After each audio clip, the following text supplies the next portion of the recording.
Estás escuchando la homilía del día desde Magdala, Tierra Santa. Disputaban los judíos entre sí: ¿cómo puede éste darnos a comer su carne? Entonces Jesús les dijo: en verdad os digo, si no coméis la carne del Hijo del Hombre y no bebéis su sangre, no tenéis vida en vosotros. El que come mi carne y bebe mi sangre tiene vida eterna, y yo lo resucitaré en el último día. Mi carne es verdadera comida, y mi sangre es verdadera bebida. El que come mi carne y bebe mi sangre habita en mí y yo en él. Como el Padre que vive me ha enviado y yo vivo por el Padre, así del mismo modo el que me come vivirá por mí. Este es el pan que ha bajado del cielo, no como el de vuestros padres que lo comieron y murieron. El que come este pan vivirá para siempre. Esto lo dijo Jesús en la sinagoga cuando enseñaba en Cafarnaúm. Palabra del Señor.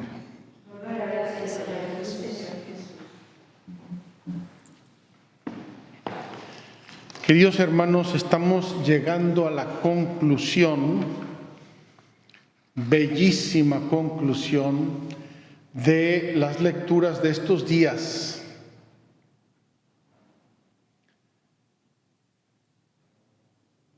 La muerte de Esteban, la primera difusión del Evangelio y debido a una persecución. En esa persecución está envuelto Saúl de Tarso, un joven aguerrido, un joven apasionado, un joven celoso de la ley judía. Y vemos que de toda esta historia va a terminar providencialmente en una conversión. También en el Evangelio estamos llegando a la conclusión final será mañana. Hemos estado leyendo el capítulo 6 del Evangelio de San Juan y mañana vamos a llegar a la conclusión. Es un evangelio y un texto importantísimo porque define un poco la crisis que van a vivir los discípulos de Jesús. Estaban todos felices y contentos mientras hubo muchos milagros. Jesús hablaba cosas muy lindas y todos eran muy cuates, como decimos en México. Pero cuando llegó a comer su carne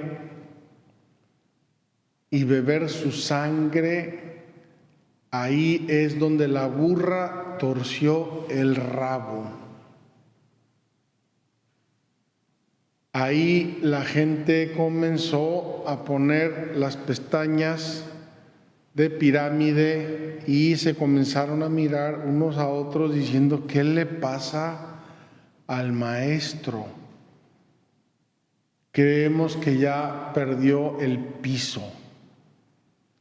Vamos a hablar brevemente de estas dos grandes y hermosas conclusiones. Primero, la de San Pablo. Quiero usar un ejemplo. Miren, tenemos aquí el cirio pascual, bellísimo cirio hecho por unos monjes aquí en Israel, unos monjes que hace poco ustedes vieron las noticias de los incendios terribles que hubo cerca de Jerusalén. Estos pobres monjes casi se quedan sin monasterio. Se les quemó todo su bosque, toda su huerta, todas sus viñas, se les quemó todo, menos el monasterio, afortunadamente. Estos monjes hacen estos cirios y los hacen de cera de abeja, como debe de ser. Bien, ustedes imagínense que tomamos este cirio, bellísimo, clarísimo qué es, para qué sirve, etcétera. Lo hemos estado viendo toda la Pascua. Lo metemos en una olla y le ponemos fuego. Se derrite. Y eventualmente va a quedar líquido, será líquida. Y si nosotros tomamos esa cera líquida y la metemos en un molde, podemos hacer potencialmente lo que queramos. Podemos hacer un caballito de cera, podemos hacer una silla de cera, podemos hacer una columna, podemos hacer una paloma, podemos hacer lo que queramos, porque la cera se ha hecho líquida después de haber sido rígida, se ha hecho líquida y caliente, la podemos utilizar y fundir lo que queramos. Eso es lo que hizo Dios con San Pablo. Fíjense, no lo desnaturaliza, no lo destruye, no lo cambia como personalidad, le cambia el propósito de su vida. ¿Por qué? Porque se encuentra con Jesús. Es bellísimo. Pablo se cae por el resplandor, camino de Damasco. Algunos dicen que se cayó del caballo. El caballo yo no lo veo en ningún lado. Se cayó cegado por el resplandor y oye: Saúl, Saúl, ¿por qué me persigues?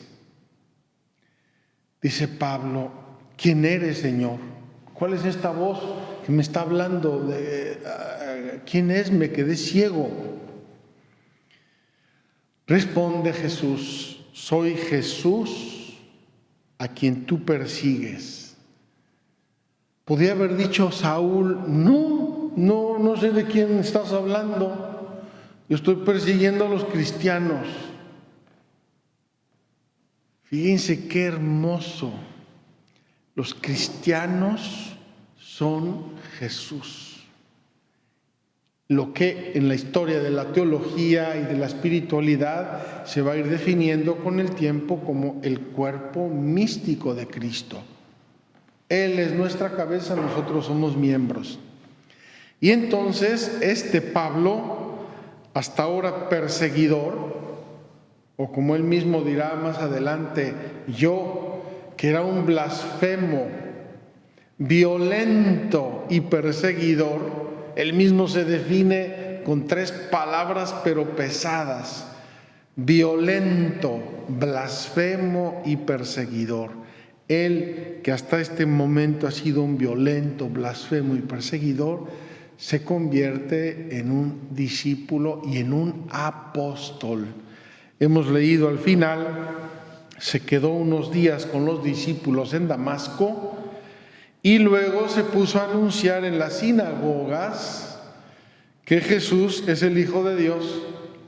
Yo me imagino los pobres de las sinagogas debieron quedarse con los ojos cruzados así como borrachos. ¿Qué le pasa a Pablo? ¿Qué le pasó? Pero ¿qué onda con Pablo? Hace poco venía con cartas de los sumos sacerdotes a perseguir y a encarcelar a los cristianos, y ahora en nuestra sinagoga nos está diciendo que Jesús es el Hijo de Dios.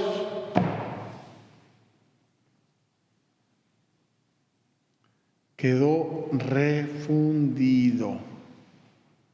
La mismísima cera que antes era un perseguidor, un violento y un blasfemo, ahora se ha convertido por la gracia de Dios en un apóstol, en un enviado. Y Jesús se lo dice a Ananías.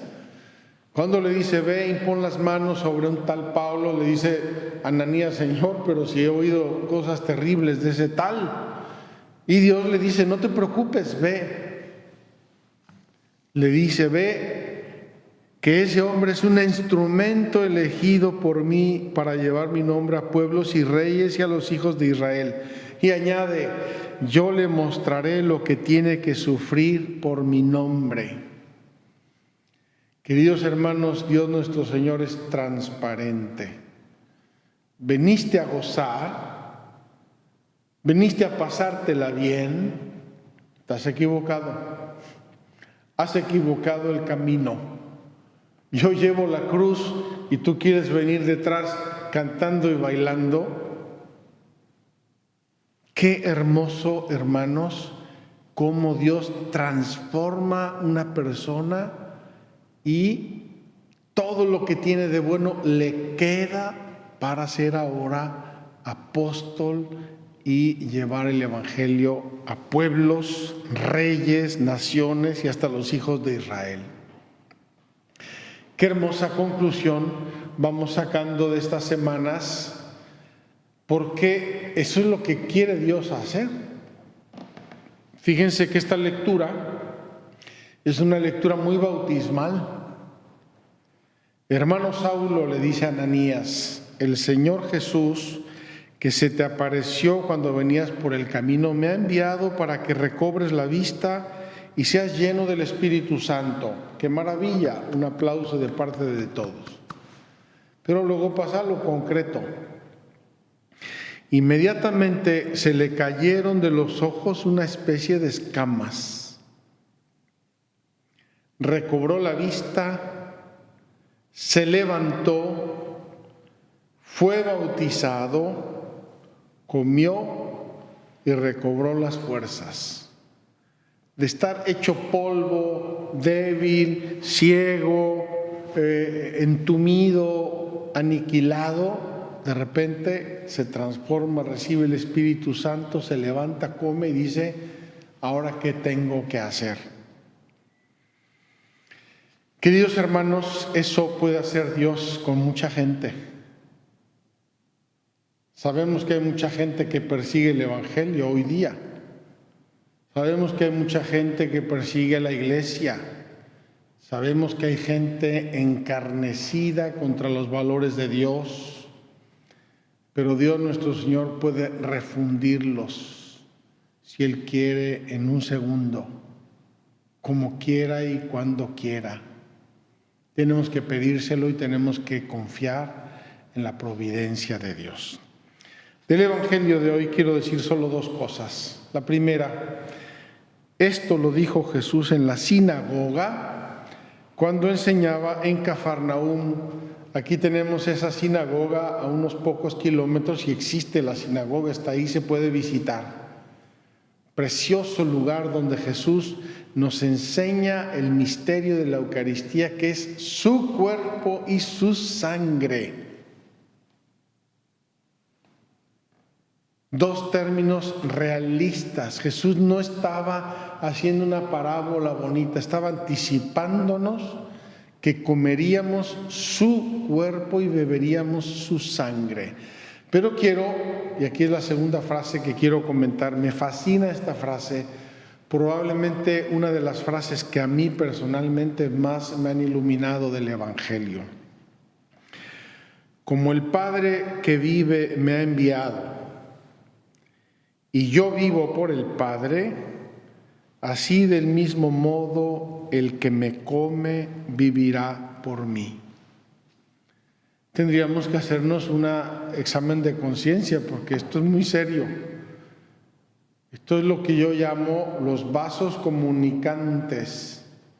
Como el Padre que vive, el viviente, me ha enviado y yo vivo por Él, así el que me come vivirá por mí. Vasos comunicantes.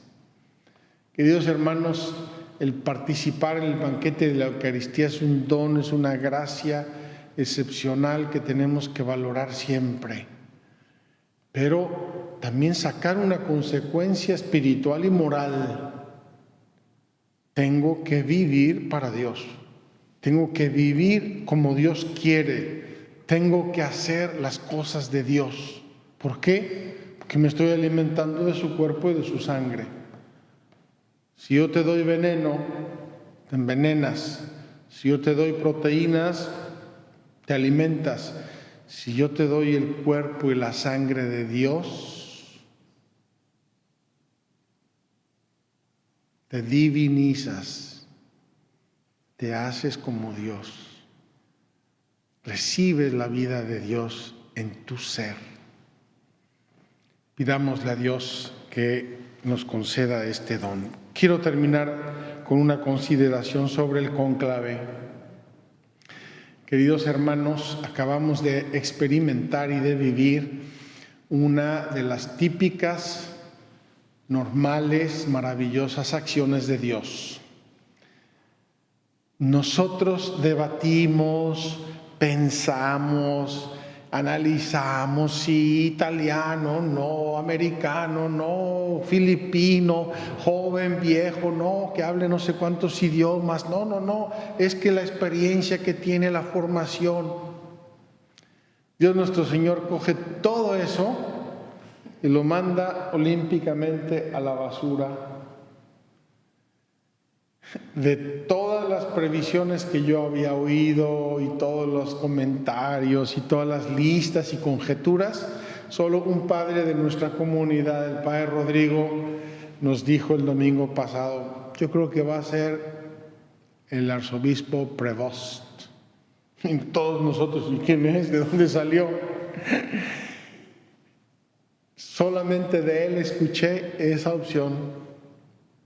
Y los que pagaron apuestas perdieron todo, afortunadamente. Fíjense, dos signos maravillosos de la acción de Dios a través de su iglesia.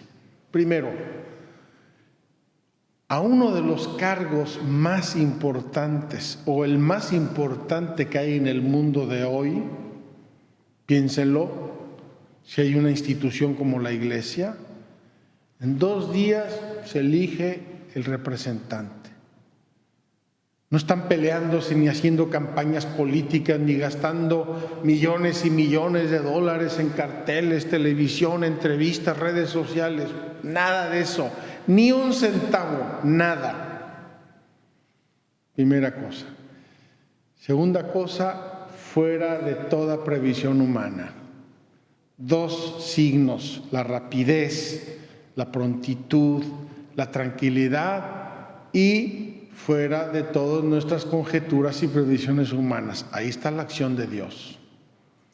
Agradezcámosle pues a Dios, unidos, estrechados profundamente como hermanos, como hijos de la iglesia, en torno a nuestro Santo Padre. Ya vi hoy antes de misa que ya emitió su primera orden, tenía que emitirla, confirmando a los oficiales de la Santa Sede del Vaticano, mientras piensa, reflexiona qué va a hacer y cómo va a gobernar a la Iglesia. Qué hermoso, qué ejemplo. Ahora esperamos el inicio solemne de su pontificado, que probablemente será este domingo o el siguiente domingo, cuando Dios quiera. Lo vamos a ver, lo vamos a seguir, lo vamos a aplaudir, lo vamos a aclamar, pero sobre todo lo vamos a encomendar. Que así sea. Muchas gracias por escucharnos.